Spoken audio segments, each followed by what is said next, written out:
ನಾವು ಕ್ಲಾಸ್ನಲ್ಲಿ ರಾಜ್ಯ ನಿರ್ದೇಶಕ ತತ್ವಗಳು ಅದರ ಬಗ್ಗೆ ಸ್ವಲ್ಪ ಡಿಸ್ಕಸ್ ಮಾಡಿದ್ವಿ. ಅದರ ಮುಂದುವರೆದ ಭಾಗವಾಗಿ ಹಲವಾರು ವಿದ್ಯಾರ್ಥಿಗಳು ಆ ತರಗತಿಗೆ ಬಂದಿರಲಿಲ್ಲ. ಆ ಕಾರಣದಿಂದ ಮತ್ತೆ ಅದರ ಬಗ್ಗೆನೇ ವಿವರಿಸ್ತಾ ಮುಂದಿನ ಭಾಗಕ್ಕೆ ಹೋಗೋಣ. ರಾಜ್ಯ ನಿರ್ದೇಶಕ ತತ್ವಗಳು ಸಂವಿಧಾನದ ಮೂಲ ಲಕ್ಷಣಗಳಲ್ಲಿ ನಾವು ಕಾಣಬಹುದಾದಂತಹ ಮೂಲಭೂತ ಹಕ್ಕುಗಳು, ಮೂಲಭೂತ ಕರ್ತವ್ಯಗಳು ಮತ್ತು ರಾಜ್ಯ ನಿರ್ದೇಶಕ ತತ್ವಗಳು ಇವು ಸಂವಿಧಾನದ ಮೂಲ ಲಕ್ಷಣಗಳು ಮತ್ತು ಮೂಲ ರಚನೆ, ಬೇಸಿಕ್ ಸ್ಟ್ರಕ್ಚರ್ ಅನ್ನುವಂತಹ ಒಂದು ಪದವನ್ನು ಸುಪ್ರೀಂ ಕೋರ್ಟ್ ಬಳಸಿತ್ತು. ಈ ಬೇಸಿಕ್ ಸ್ಟ್ರಕ್ಚರ್ಗೆ ಸೇರುವಂತಹ ಫ್ಯೂಚರ್ಸು ಇವೆಲ್ಲ ಯಾವುದ್ಯಾವುದು ಮೂಲಭೂತ ಲಕ್ಷಣಗಳು, ಮೂಲಭೂತ ಕರ್ತವ್ಯಗಳು ಮತ್ತು ರಾಜ್ಯ ನಿರ್ದೇಶಕ ತತ್ವಗಳು. ನಾವು ಇವತ್ತಿನ ಭಾಗದಲ್ಲಿ ರಾಜ್ಯ ನಿರ್ದೇಶಕ ತತ್ವಗಳ ಬಗೆಗೆ ತಿಳಿದುಕೊಳ್ಳೋಣ. ಮೂಲಭೂತ ಕರ್ತವ್ಯಗಳು ಮತ್ತು ಮೂಲಭೂತ ಹಕ್ಕುಗಳು ಈಗಾಗಲೇ ನಿಮಗೆ ತರಗತಿಯಲ್ಲಿ ನಾನು ಬೋಧಿಸಿದ್ದೀನಿ, ಟೀಚ್ ಮಾಡಿದ್ದೀನಿ. ಸೊ ಇವತ್ತಿನ ಒಂದು ಈ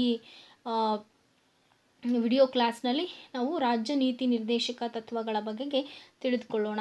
ರಾಜ್ಯ ನೀತಿ ನಿರ್ದೇಶಕ ತತ್ವಗಳು ಸಂವಿಧಾನದ 4ನೆಯ ಭಾಗದಲ್ಲಿ ಇದೆ. ಸಂವಿಧಾನದ 3ನೆಯ ಭಾಗದಲ್ಲಿ ನಾವು ಮೂಲಭೂತ ಹಕ್ಕುಗಳನ್ನು ಕಾಣ್ತೀವಿ. ಹಾಗೆ ಸಂವಿಧಾನದ 4ನೆಯ ಭಾಗ 51A ವಿಧಿಯ ಅಡಿಯಲ್ಲಿ ಮೂಲಭೂತ ಕರ್ತವ್ಯಗಳನ್ನು ನೋಡ್ತೀವಿ. ಹಾಗೆಯೇ ರಾಜ್ಯ ನೀತಿ ನಿರ್ದೇಶಕ ತತ್ವಗಳನ್ನು ನಾವು ನೋಡುವಂತಹದ್ದು ಸಂವಿಧಾನದ 4ನೆಯ ಭಾಗದಲ್ಲಿ. ಈ ರಾಜ್ಯ ನೀತಿ ನಿರ್ದೇಶಕ ತತ್ವಗಳು ಯಾವ ವಿಧಿಯಿಂದ ಯಾವ ವಿಧಿಯವರೆಗೆ ಇವುಗಳ ವಿವರಣೆಯನ್ನು ನಾವು ಕಾಣಬಹುದು ಸಂವಿಧಾನದಲ್ಲಿ ಅಂದರೆ 36ನೆಯ ವಿಧಿಯಿಂದ 51ನೆಯ ವಿಧಿಯವರೆಗೆ ನಾವು ರಾಜ್ಯ ನೀತಿ ನಿರ್ದೇಶಕ ತತ್ವಗಳನ್ನು ಕಾಣಬಹುದು. ಮತ್ತು ನಮ್ಮ ಸಂವಿಧಾನ ಜಗತ್ತಿನ ಎಲ್ಲ ಸಂವಿಧಾನಗಳ ಒಂದು ಸಾರವನ್ನು ಅಂದರೆ ಅದರಲ್ಲಿ ಇರಬಹುದಾದಂತಹ ಶ್ರೇಷ್ಠ ಗುಣಲಕ್ಷಣಗಳನ್ನು ನಮ್ಮ ಸಂವಿಧಾನ ಅಳವಡಿಸಿಕೊಳ್ಳಲಾಗಿದೆ. ಹಾಗೆಯೇ ಬೇರೆ ಸಂವಿಧಾನದಿಂದ ಎರವಲು ಪಡೆದುಕೊಂಡಂತಹ ಒಂದು ಮುಖ್ಯ ಲಕ್ಷಣ ಅಂದರೆ ಅದು ರಾಜ್ಯ ನೀತಿ ನಿರ್ದೇಶಕ ತತ್ವಗಳು. ರಾಜ್ಯ ನೀತಿ ನಿರ್ದೇಶಕ ತತ್ವಗಳನ್ನು ನಾವು ಐರಿಷ್ ಸಂವಿಧಾನ ಅಂದರೆ ಐರ್ಲೆಂಡಿನ ಸಂವಿಧಾನದಿಂದ ನಾವು ಎರವಲು ಪಡ್ಕೊಂಡಿದ್ದೀವಿ, ಕಾಪಿ ಮಾಡ್ಕೊಂಡಿದ್ದೀವಿ. ಮೊದಲಿಗೆ ರಾಜ್ಯ ನೀತಿ ನಿರ್ದೇಶಕ ತತ್ವಗಳ ಸ್ವರೂಪದ ಬಗ್ಗೆ ಮತ್ತು ಲಕ್ಷಣಗಳ ಬಗ್ಗೆ ತಿಳಿದುಕೊಳ್ಳೋಣ. ರಾಜ್ಯ ನೀತಿ ನಿರ್ದೇಶಕ ತತ್ವಗಳು ನಮ್ಮ ಆಡಳಿತಕ್ಕೆ, ಸರ್ಕಾರದ ಆಡಳಿತಕ್ಕೆ, ಸರ್ಕಾರ ಅಂತ ಅಂದರೆ ಅದು ಕೇಂದ್ರ ಸರ್ಕಾರ ಆಗಿರಬಹುದು, ರಾಜ್ಯ ಸರ್ಕಾರ ಆಗಿರಬಹುದು, ಅಥವಾ ತೃತೀಯ ಆಡಳಿತ ಕೇಂದ್ರಗಳು ಅಂದರೆ ನಮ್ಮ ಪಂಚಾಯಿತಿಗಳು, ಗ್ರಾಮ ಪಂಚಾಯಿತಿ ಅಥವಾ ನಗರಗಳಲ್ಲಿ ನಾವು ಕಾಣಬಹುದಾದಂತಹ ಪುರಸಭೆ, ನಗರಸಭೆ ಮತ್ತು ಕಾರ್ಪೊರೇಷನ್, ಮಹಾನಗರ ಪಾಲಿಕೆಗಳು. ಈ ಎಲ್ಲವನ್ನು ನಾವು ಸರ್ಕಾರ ಅಂತಲೇ ಪರಿಗಣಿಸ್ತೀವಿ. ಸಂವಿಧಾನದಲ್ಲಿ ಸರ್ಕಾರ ಅಂದರೆ ಈ ಎಲ್ಲವನ್ನು ತೆಗೆದುಕೊಳ್ಬೇಕಾಗತ್ತೆ.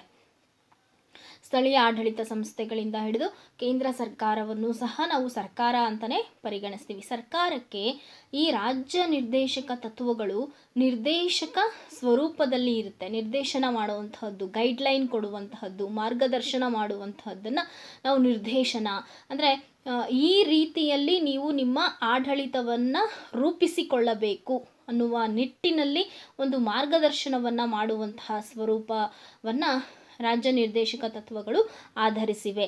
ಹಾಗೆ ಈ 2ನೇ ಲಕ್ಷಣ ಏನು ಅಂತಂದರೆ ರಾಜ್ಯ ನಿರ್ದೇಶಕ ತತ್ವಗಳು ನ್ಯಾಯರಕ್ಷಿತವಾದುವಲ್ಲ. ಏನಿದು ನ್ಯಾಯರಕ್ಷಿತವಾದುವಲ್ಲ? ನಾನು ಮೂಲಭೂತ ಹಕ್ಕುಗಳ ಬಗ್ಗೆ ಸಂಬಂಧಿಸಿದಂತೆ ಹೇಳುವಂತಹ ಸಂದರ್ಭದಲ್ಲಿ ಮೂಲಭೂತ ಹಕ್ಕುಗಳಿಗೆ ನ್ಯಾಯಾಲಯದ ರಕ್ಷಣೆ ಇದೆ ಅಂತ ಹೇಳಿದ್ದೆ, ನೆನಪಿದೆಯಾ? ಆದರೆ ರಾಜ್ಯ ನಿರ್ದೇಶಕ ತತ್ವಗಳಿಗೆ ಬಂದಾಗ ಇವು ನ್ಯಾಯಾಲಯಗಳಿಂದ ರಕ್ಷಣೆಯನ್ನು ಪಡೆದಿರುವುದಿಲ್ಲ. ಅಂತ ಅಂದರೆ ಅಕಸ್ಮಾತ್ ಇವುಗಳನ್ನು ಯಾರನ್ನು ಉದ್ದೇಶಿಸಿ ಹೇಳಲಾಗಿದೆ ಅಂತಂದರೆ ಸರ್ಕಾರಕ್ಕೆ ಸಂವಿಧಾನ ಹೇಳಿರುವಂತಹ ಮಾರ್ಗದರ್ಶಕ ತತ್ವಗಳು. ಇದು ಜನರಿಗಲ್ಲ, ಆದರೆ ಮೂಲಭೂತ ಹಕ್ಕುಗಳು ಜನರಿಗಾಗಿ ಸಂವಿಧಾನ ನೀಡಿರುವಂತಹ ಅವಕಾಶ. ಮತ್ತು ಮೂಲಭೂತ ಕರ್ತವ್ಯಗಳು ಜನರಿಗಾಗಿ ಜನರು ಮಾಡಬೇಕಾದಂತಹ ದೇಶಕ್ಕೆ ಮತ್ತು ಸಮಾಜಕ್ಕೆ ಜನರು ಸಲ್ಲಿಸಬಹುದಾದಂತಹ, ಪ್ರಜೆಗಳು ಸಲ್ಲಿಸಬಹುದಾದಂತಹ ಕೆಲಸಗಳು, ಕರ್ತವ್ಯಗಳು. ಆದರೆ ರಾಜ್ಯ ನೀತಿ ನಿರ್ದೇಶಕ ತತ್ವಗಳನ್ನು ಯಾರನ್ನು ಉದ್ದೇಶಿಸಿ ಹೇಳಲಾಗಿದೆ ಅಂದರೆ ಸರ್ಕಾರವನ್ನು ಉದ್ದೇಶಿಸಿ ಹೇಳಲಾಗಿದೆ. ಈ ತತ್ವಗಳನ್ನು ಯಾರು ಪಾಲಿಸಬೇಕು ಅಂದರೆ ಸರ್ಕಾರ ಪಾಲಿಸಬೇಕು. ಆದರೆ ಸರ್ಕಾರ ಆಕಸ್ಮಿಕವಾಗಿ ಈ ಒಂದು ರಾಜ್ಯ ನಿರ್ದೇಶಕ ತತ್ವಗಳನ್ನು ಪಾಲಿಸದೇ ಹೋದಲ್ಲಿ ಯಾವೊಬ್ಬ ಪ್ರಜೆಯೂ ಸಹ ಸರ್ಕಾರ ಈ ತತ್ವಗಳನ್ನು ಪಾಲಿಸ್ತಿಲ್ಲ ಅಂತ ಹೇಳಿ ನ್ಯಾಯಾಲಯಗಳಲ್ಲಿ ಸರ್ಕಾರವನ್ನು ಪ್ರಶ್ನಿಸುವಂತೆ ಇಲ್ಲ. ಅರ್ಥ ಆಯ್ತಾ?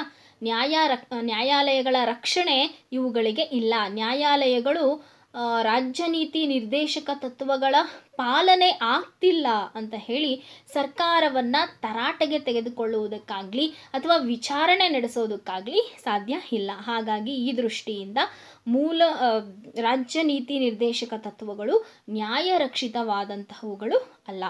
ಇದು ತುಂಬ ಚೆನ್ನಾಗಿ ನೆನ್ಪಿಟ್ಕೊಳ್ಳಿ. ಇದು ಮೂಲಭೂತ ಹಕ್ಕುಗಳಿಗೆ ಮತ್ತು ರಾಜ್ಯ ನೀತಿ ನಿರ್ದೇಶಕ ತತ್ವಗಳಿಗೆ ಇರುವಂತಹ ವ್ಯತ್ಯಾಸ. ಮೂಲಭೂತ ಹಕ್ಕುಗಳನ್ನು ಯಾರಿಗೆ ನೀಡಲಾಗಿದೆ? ಪ್ರಜೆಗಳಿಗೆ ನೀಡಲಾಗಿದೆ. ಪ್ರಜೆಗಳನ್ನು ಉದ್ದೇಶಿಸಿ ಆ ಭಾಗವನ್ನು ಇಡಲಾಗಿದೆ. ಆದರೆ ರಾಜ್ಯ ನೀತಿ ನಿರ್ದೇಶಕ ತತ್ವಗಳು ಇವು ಸಂವಿಧಾನ ಸರ್ಕಾರಕ್ಕೆ ನೀಡಿರ್ತಕ್ಕಂತಹ ಮಾರ್ಗದರ್ಶಕ ತತ್ವಗಳಾಗಿರುವಂಥದ್ದು. ಮೂಲಭೂತ ಹಕ್ಕುಗಳಿಗೆ ನ್ಯಾಯಾಲಯದ ರಕ್ಷಣೆ ಇದೆ. ಮೂಲಭೂತ ಹಕ್ಕುಗಳ ಉಲ್ಲಂಘನೆಯಾದಾಗ ನಾವು ನ್ಯಾಯಾಲಯಗಳಲ್ಲಿ ಹೋಗಿ ಪ್ರಶ್ನಿಸಬಹುದು. ನ್ಯಾಯಾಲಯಗಳನ್ನು ನಾವು ಅಪ್ರೋಚ್ ಮಾಡಬಹುದು. ಆದರೆ ರಾಜ್ಯ ನೀತಿ ನಿರ್ದೇಶಕ ತತ್ವಗಳನ್ನು ಸರ್ಕಾರ ಪಾಲಿಸದೇ ಹೋದಲ್ಲಿ ನಾವು ನ್ಯಾಯಾಲಯಗಳಲ್ಲಿ ಸರ್ಕಾರವನ್ನು ಪ್ರಶ್ನಿಸುವುದಕ್ಕೆ ಸಾಧ್ಯ ಆಗೋದಿಲ್ಲ. ಹಾಗಾಗಿ ರಾಜ್ಯ ನೀತಿ ನಿರ್ದೇಶಕ ತತ್ವಗಳಿಗೆ ನ್ಯಾಯಾಲಯದ ರಕ್ಷಣೆ ಇಲ್ಲ. ಈ ಪಾಯಿಂಟ್ ಬಹಳ ಸ್ಪಷ್ಟವಾಗಿ ಮನದಟ್ಟು ಮಾಡಿಕೊಳ್ಳಿ. ಹಾಗೆಯೇ ಇವು ಆಡಳಿತದ ಮೂಲಭೂತ ನಿಯಮಗಳಾಗಿವೆ. ಮೂಲಭೂತ ಅಂದರೆ ಸರ್ಕಾರ, ಅದು ಕೇಂದ್ರ ಆಗಿರಬಹುದು, ರಾಜ್ಯ ಆಗಿರಬಹುದು, ಸ್ಥಳೀಯ ಆಡಳಿತ ಸಂಸ್ಥೆಗಳಾಗಿರಬಹುದು. ಆಡಳಿತವನ್ನು ರೂಪಿಸುವಂತಹ ಸಂದರ್ಭದಲ್ಲಿ ರಾಜ್ಯ ನೀತಿ ನಿರ್ದೇಶಕ ತತ್ವಗಳನ್ನು ಗಮನದಲ್ಲಿ ಇಟ್ಟುಕೊಂಡು ಪರಿಗಣಿಸಿ ಆಡಳಿತ ನೀತಿಯನ್ನು ರೂಪಿಸಬೇಕಾಗತ್ತೆ. ಸರ್ಕಾರ ಯಾವುದೇ ರೀತಿಯಾದಂತಹ ಕಾನೂನುಗಳನ್ನು ಜಾರಿಗೊಳಿಸಬಹುದು, ಆಡಳಿತ ನೀತಿಗಳನ್ನು ರೂಪಿಸಬಹುದು, ಅಥವಾ ಯಾವುದೇ ಕಾರ್ಯಕ್ರಮಗಳನ್ನು ಜಾರಿಗೆ ತೆಗೆದುಕೊಂಡು ಬಂದ್ರೂ ಎಲ್ಲ ಸರ್ಕಾರದ ಆಡಳಿತ ಕ್ರಮಕ್ಕೆ ಇವು ರಾಜ್ಯ ನೀತಿ ನಿರ್ದೇಶಕ ತತ್ವಗಳನ್ನು ಅಳವಡಿಸಿಕೊಳ್ಳಲೇ ಬೇಕಾಗತ್ತೆ. ಮತ್ತು ಈ ರಾಜ್ಯ ನೀತಿ ನಿರ್ದೇಶಕ ತತ್ವಗಳನ್ನು ನಮ್ಮ ಸಂವಿಧಾನ ರಚನೆ ಮಾಡಿದಂತಹ ಸಂದರ್ಭದಲ್ಲಿ ಯಾಕೆ ಇವುಗಳನ್ನು ಅಳವಡಿಸಲಾಯಿತು ಸಂವಿಧಾನಕ್ಕೆ ಅಂದರೆ, ಈ ಒಂದು ರಾಜ್ಯ ನೀತಿ ನಿರ್ದೇಶಕ ತತ್ವಗಳ ಮೇಲೆ ನಮ್ಮ ಗಾಂಧೀಜಿಯವರ ಪ್ರಭಾವವಿದೆ. ಗಾಂಧೀಜಿಯ ತತ್ವಗಳನ್ನು ಆಧರಿಸಿ ರಾಜ್ಯ ನೀತಿ ನಿರ್ದೇಶಕ ತತ್ವಗಳನ್ನು ಅಳವಡಿಸಲಾಗಿದೆ. ಹಾಗೆಯೇ ಪೆಬಿಯನ್ ವಾದ ಅಂತ ಹೇಳ್ತಾರೆ, ಉದಾರತಾವಾದ ಮತ್ತು ಪ್ರಯೋಜಕತಾವಾದ, ಉದಾರವಾದಿ ತತ್ವಗಳನ್ನು ಅಳವಡಿಸಲಾಗಿದೆ ಮತ್ತು ಪ್ರಯೋಜಕತಾ ತತ್ವಗಳನ್ನು ಅಳವಡಿಸಲಾಗಿದೆ. ಈ ಎಲ್ಲ ಸಿದ್ಧಾಂತಗಳ ಪ್ರಭಾವ ರಾಜ್ಯ ನೀತಿ ನಿರ್ದೇಶಕ ತತ್ವಗಳ ಮೇಲೆ ಇದೆ. ಗಾಂಧಿವಾದ, ಫೆಬಿಯನ್ ವಾದ, ಉದಾರತಾವಾದ ಮತ್ತು ಪ್ರಯೋಜಕತಾವಾದದ ಎಲ್ಲ ಸಿದ್ಧಾಂತಗಳ ಪ್ರಭಾವ ಈ ರಾಜ್ಯ ನೀತಿ ನಿರ್ದೇಶಕ ತತ್ವಗಳ ಮೇಲೆ ಇದೆ. ಯಾವ ಉದ್ದೇಶದಿಂದ ರಾಜ್ಯ ನೀತಿ ನಿರ್ದೇಶಕ ತತ್ವಗಳನ್ನು ಸಂವಿಧಾನದಲ್ಲಿ ಅಳವಡಿಸಲಾಗಿದೆ? ರಾಜ್ಯ ನೀತಿ ನಿರ್ದೇಶಕ ತತ್ವಗಳನ್ನು ಸಂವಿಧಾನದಲ್ಲಿ ಅಳವಡಿಸಿರುವಂತಹ ಉದ್ದೇಶ ಏನು ಅನ್ನುವಂಥದ್ದಾದರೆ, ಇವು ಸಾಮಾಜಿಕ, ಆರ್ಥಿಕ ಮತ್ತು ರಾಜಕೀಯ ನ್ಯಾಯವನ್ನು ಪ್ರಜೆಗಳಿಗೆ ಒದಗಿಸುವ ಸಲುವಾಗಿ. ನಾನು ಸಂವಿಧಾನದ ಪ್ರಸ್ತಾವನೆಯ ಭಾಗದಲ್ಲಿ ಹೇಳಿದೆ, ಸಂವಿಧಾನದ ಪ್ರಸ್ತಾವನೆ ಏನು ಹೇಳುತ್ತೆ ಅಂದರೆ, ಭಾರತದ ಪ್ರಜೆಗಳಾದ ನಾವೆಲ್ಲರೂ ಅಂತ ಹೇಳಿ ಅಲ್ಲಿ ನ್ಯಾಯ ಅಂತ ಹೇಳುತ್ತೆ. ನ್ಯಾಯ ಅಂತಕ್ಕಂಥದ್ದು ನಮ್ಮ ಸಂವಿಧಾನದ ಮುಖ್ಯ ಮತ್ತು ಮೂಲವಾದಂತಹ ಆಶಯ. ನ್ಯಾಯ, ಅದರಲ್ಲಿ 3 ರೀತಿಯಾದಂತಹ ನ್ಯಾಯವನ್ನು ನಾವು ಕಾಣಬಹುದು. ಸಾಮಾಜಿಕ ನ್ಯಾಯವನ್ನು ಪ್ರಜೆಗಳಿಗೆ ಒದಗಿಸಬೇಕು, ಆರ್ಥಿಕ ನ್ಯಾಯವನ್ನು ಒದಗಿಸಬೇಕು, ಹಾಗೆಯೇ ರಾಜಕೀಯ ನ್ಯಾಯವನ್ನು ಒದಗಿಸಬೇಕು. ಈ 3 ಸ್ವರೂಪದ ನ್ಯಾಯವನ್ನು ಪ್ರಜೆಗಳಿಗೆ ಒದಗಿಸಲಿಕ್ಕೆ ರಾಜ್ಯ ನೀತಿ ನಿರ್ದೇಶಕ ತತ್ವಗಳು ನಮಗೆ ಸಹಾಯಕವಾಗುತ್ತೆ. ಹಾಗೆಯೇ ಸ್ವಾತಂತ್ರ್ಯ, ಸಮಾನತೆ ಮತ್ತು ಭ್ರಾತೃತ್ವವನ್ನು ಕಾಪಾಡಿಕೊಳ್ಬೇಕು. ಈ ಮೂರು ಮೂಲ ತತ್ವಗಳು ನಮ್ಮ ಸ್ವಾತಂತ್ರ್ಯ ಹೋರಾಟದ ಆಶಯಗಳು ಮತ್ತು ಸಂವಿಧಾನದ ಆಶಯಗಳು ಹೌದು. ಈ ಮೂರು ತತ್ವಗಳನ್ನು ಅಳವಡಿಸಿಕೊಳ್ಳಲಿಕ್ಕೆ, ಇವುಗಳನ್ನು ಸಂಸ್ಥಾಪನೆ ಮಾಡಲಿಕ್ಕೆ ರಾಜ್ಯ ನೀತಿ ನಿರ್ದೇಶಕ ತತ್ವಗಳು ನಮಗೆ ಸಹಾಯಕವಾಗಿವೆ. ಹಾಗೆಯೇ ರಾಷ್ಟ್ರೀಯ ಏಕತೆ ಮತ್ತು ಸಮಗ್ರತೆಯನ್ನು ಸಾಧಿಸಲಿಕ್ಕೂ ಸಹ ಈ ಒಂದು ರಾಜ್ಯ ನೀತಿ ನಿರ್ದೇಶಕ ತತ್ವಗಳು ಸಹಾಯವಾಗುತ್ತೆ. ಹಾಗೆ ರಾಜ್ಯ ನೀತಿ ನಿರ್ದೇಶಕ ತತ್ವಗಳ ಮುಖ್ಯವಾದಂತಹ ಉದ್ದೇಶ, ಈ ಮೂಲಭೂತ ಹಕ್ಕುಗಳು ನಮ್ಮ ದೇಶದಲ್ಲಿ ರಾಜಕೀಯ ಪ್ರಜಾಪ್ರಭುತ್ವವನ್ನು ಸ್ಥಾಪಿಸಲಿಕ್ಕೆ ಪ್ರಯತ್ನ ಪಟ್ಟರೆ ಅಥವಾ ಸಹಾಯಕವಾದರೆ, ಈ ಒಂದು ರಾಜ್ಯ ನೀತಿ ನಿರ್ದೇಶಕ ತತ್ವಗಳ ಮೂಲಕ ನಾವು ನಮ್ಮ ದೇಶದಲ್ಲಿ ಸಾಮಾಜಿಕ ಪ್ರಜಾಪ್ರಭುತ್ವವನ್ನು ಮತ್ತು ಆರ್ಥಿಕ ಪ್ರಜಾಪ್ರಭುತ್ವ ಅಂದರೆ ಇಡೀ ಸಾಮೂಹಿಕವಾದಂತಹ ಒಡೆತನ, ಪ್ರಜೆಗಳ ಒಡೆತನ ಅಥವಾ ಪ್ರಜೆಗಳ ಯಜಮಾನಿಕೆ, ಪ್ರಜೆಗಳು ಕಾನೂನನ್ನು ರೂಪಿಸುವಂತಹ ಒಂದು ಆಡಳಿತ ವ್ಯವಸ್ಥೆ, ಅಂತಹ ಆಡಳಿತ ವ್ಯವಸ್ಥೆಯನ್ನು ಸಾಮಾಜಿಕ ಪ್ರಜಾಪ್ರಭುತ್ವ, ಎಲ್ಲರ ಅಭ್ಯುದಯ, ಸರ್ವೋದಯ, ಈ ಸಾಮಾಜಿಕ ಪ್ರಜಾಪ್ರಭುತ್ವ ಮತ್ತು ಆರ್ಥಿಕ ಪ್ರಜಾಪ್ರಭುತ್ವವನ್ನು, ಆರ್ಥಿಕ ಸಮಾನತೆಯನ್ನು, ಆಡಳಿತವನ್ನು, ಆರ್ಥಿಕವಾಗಿ ಆಡಳಿತದ ವಿಕೇಂದ್ರೀಕರಣವನ್ನು ಇಲ್ಲಿ ಜಾರಿಗೆ ತರಬಹುದು. ಸಾಮಾಜಿಕ ಸ್ವಾತಂತ್ರ್ಯ ಮತ್ತು ಸಮಾನತೆಯನ್ನು ಜಾರಿಗೆ ತರಲಿಕ್ಕೆ ನಮಗೆ ಈ ರಾಜ್ಯ ನೀತಿ ನಿರ್ದೇಶಕ ತತ್ವಗಳು ಅತ್ಯಂತ ಮುಖ್ಯವಾಗಿ ಸಹಾಯಕವಾಗುತ್ತೆ. ಹಾಗೆಯೇ ಕಲ್ಯಾಣ ರಾಷ್ಟ್ರ ಸಂವಿಧಾನವೇ ಘೋಷಿಸಿಬಿಟ್ಟಿದೆ ಮತ್ತು ನಮ್ಮ ಸಂವಿಧಾನದ ಮುಖ್ಯ ಲಕ್ಷಣಗಳಲ್ಲಿ ಕಲ್ಯಾಣ ರಾಷ್ಟ್ರವೂ ಒಂದು. ಏನು ಕಲ್ಯಾಣ ರಾಷ್ಟ್ರ? ಸುಖಿ ರಾಜ್ಯ ಅಂತ ಹೇಳಿ ಅದನ್ನು ಕರಿತೀವಿ, ವೆಲ್ಫೇರ್ ಸ್ಟೇಟ್ ಅಂತ ಹೇಳಿ ಕರಿತೀವಿ. ಏನು ವೆಲ್ಫೇರ್ ಸ್ಟೇಟ್ ಅಂತ ಹೇಳಿದ್ರೆ, ಕಲ್ಯಾಣ ರಾಜ್ಯ ಅಂದರೆ ಈ ಒಂದು ಆಡಳಿತ ವ್ಯವಸ್ಥೆ ತಳ ಸಮುದಾಯದ ಪ್ರಜೆಗಳನ್ನು ಸಹ ಅವರ ಒಂದು ಯೋಗಕ್ಷೇಮವನ್ನು ಸಾಮಾಜಿಕ, ಆರ್ಥಿಕ, ರಾಜಕೀಯ ಎಲ್ಲ ರೀತಿಯ ಆಯಾಮಗಳಲ್ಲೂ ಅವರ ಯೋಗಕ್ಷೇಮದ ಬಗ್ಗೆ ಕಾಳಜಿಯನ್ನು ಹೊಂದಿರತಕ್ಕಂತಹ ರಾಷ್ಟ್ರ ಮತ್ತು ಅವರ ಅಭಿವೃದ್ಧಿಗೆ ಅಂತಹ ತಳ ಸಮುದಾಯದ ಜನರನ್ನೂ ಸಹ ಸಮಾಜದ ಮುಖ್ಯವಾಹಿನಿಗೆ ಅವರು ಸೇರ್ಪಡೆಗೊಳಿಸುವುದಕ್ಕೆ, ಅವರ ಪ್ರಗತಿಗೆ ಮತ್ತು ಅಭಿವೃದ್ಧಿಗೆ ಸಹಾಯಕವಾಗುವಂತಹ ಕಾರ್ಯಕ್ರಮಗಳನ್ನು ರೂಪಿಸುವ ಮೂಲಕ ಅವರನ್ನ ಸಮಾಜದ ಪ್ರಮುಖ ವಾಹಿನಿಗೆ ವಿಲೀನಗೊಳಿಸ್ತಕ್ಕಂಥದ್ದು ಅಥವಾ ಸೇರಿಸ್ತಕ್ಕಂತಹ ಒಂದು ಗುರಿಯನ್ನು ಹೊಂದಿರುವಂತಹ ರಾಷ್ಟ್ರವನ್ನು ನಾವು ಕಲ್ಯಾಣ ರಾಷ್ಟ್ರ ಅಂತ ಹೇಳಿ ಕರಿತೀವಿ. ಆ ಕಲ್ಯಾಣ ರಾಷ್ಟ್ರದ ಒಂದು ಗುರಿಯನ್ನು ಸಾಧಿಸಲಿಕ್ಕೆ ರಾಜ್ಯ ನೀತಿ ನಿರ್ದೇಶಕ ತತ್ವಗಳು ಅತ್ಯಂತ ಮುಖ್ಯವಾದಂತಹ ಪಾತ್ರವನ್ನು ವಹಿಸ್ತವೆ. ಹಾಗೆಯೇ ಸಮಾಜವಾದ ಅಂತ ಹೇಳಿ ನಮ್ಮ ಸಂವಿಧಾನ ಪ್ರಸ್ತಾವನೆಯಲ್ಲಿಯೇ ಇದೆ. ಅದನ್ನು 1976ರಲ್ಲಿ 42ನೇ ತಿದ್ದುಪಡಿಯ ಮೂಲಕ ಅದನ್ನು ಸೇರಿಸಲಾಯಿತು, ಸಮಾಜವಾದ ಅನ್ನುವಂತಹ ಪದವನ್ನು. ಸಮಾಜವಾದ ಅಂತ ಹೇಳಿದ್ರೆ ಆರ್ಥಿಕ ಸಂಪನ್ಮೂಲಗಳ ಮೇಲಿನ ಒಡೆತನ ಅಂತಕ್ಕಂಥದ್ದು ಇಡೀ ಸಮುದಾಯಕ್ಕೆ, ಅಂದರೆ ಎಲ್ಲರಿಗೂ ಕೂಡ ಸಿಗುವಂತಾಗಬೇಕು ಅನ್ನುವಂತಹ ಆಶಯ ಇರುವಂತಹ ಸಿದ್ಧಾಂತ.